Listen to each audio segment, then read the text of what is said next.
Minister and the head of the Prime Minister's office, Mr. Olunsai Sunalat, outlined the results of the government's monthly meeting, stating that government bodies have been told to revise the price structure of fuel to minimize the impacts on the economy as well as ease the financial burden on ordinary people. ของราคาสินค้าก็คือน้ำมันที่ขึ้นนี้พวกเราจะต้องได้พร้อมกันสามัคคีเป็นจิตหนึ่งใจเดียวเพราะเนื่องจากว่าปัญหาน้ำมันที่ขึ้นนี้ก็เป็นเนื่องมาจากว่าราคาน้ำมันโลกซึ่งประเทศเราก็บ่สามารถที่จะผลิตน้ำมันได้ Minister and head of the Prime Minister's office, Mr. Olunsai Sunalat, told a press conference last week that the government's monthly meeting that chaired by Prime Minister Pankam Vipawan acknowledged that the price of petrol is too high. The government may collect more revenue than expected from taxes and fees charged in the imports and distribution of fuel, but the surge in the global oil price is severely impacting Lao consumers.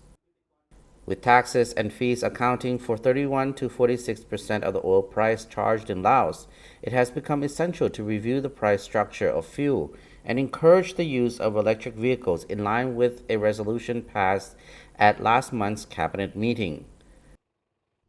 Regulating the price of fuel is part of the government's national agenda to address economic and financial difficulties.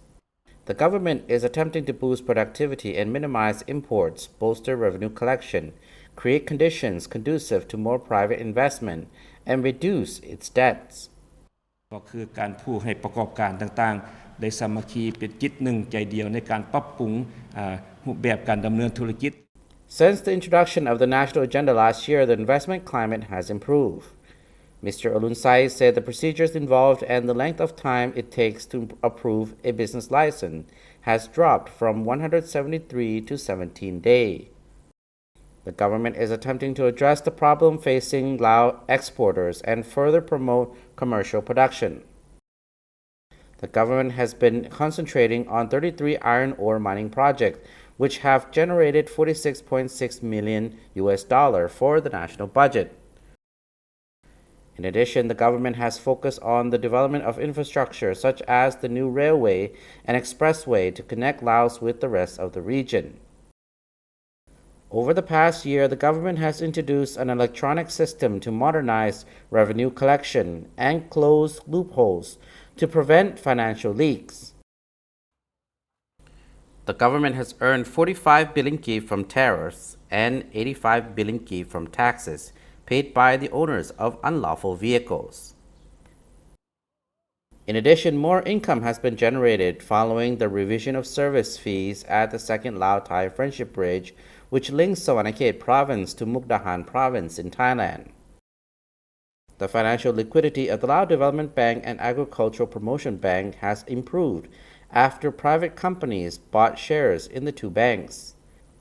The bank's business operations are now moving towards profitability after operating at a loss for many years.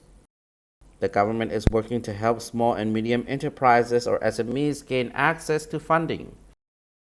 As of the end of 2021, the number of loans given to SMEs represented 14.6% of all credit provided by commercial banks.